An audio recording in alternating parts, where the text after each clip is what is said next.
Najprej, s čim si je Robert Golob nakopal interpelacijo? Ravno vlada Janeza Janše je v letu 2012 ob izpeljavi pokojninske reforme pomembno znižala odmerni odstotek za skoraj 20%.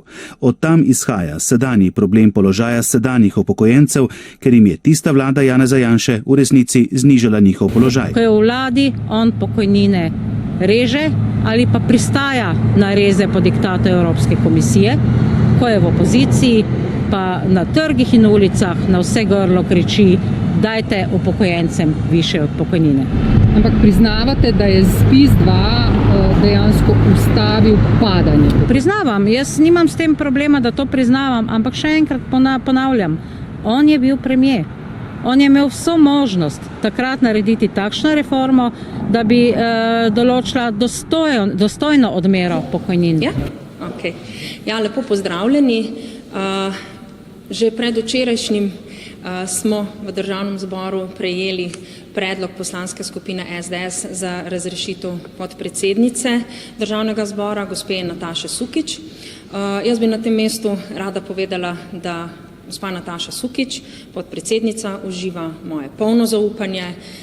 Njeno delo kot podpredsednica je profesionalno, zelo zanesljiva je in nimam popolnoma nobenih pripomb, kvečjemu bi njeno delo lahko pohvalila. Spoštljiva, zanesljiva, profesionalna, odgovorna, pravična in kar je razvidno tudi konec koncev iz načina, ko vodi seje.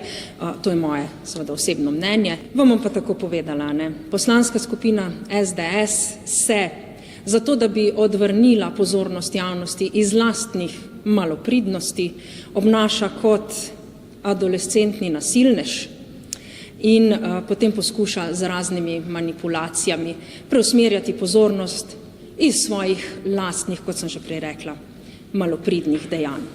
Za ilustracijo si lahko pogledate njihove izjave, njihova zavajanja in njihove laži, že samo na socialnih omrežjih.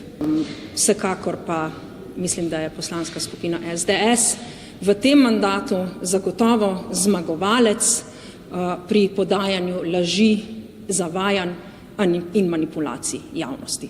Tako da bi svetovala, naj zelo temeljito pomete pred svojim pragom.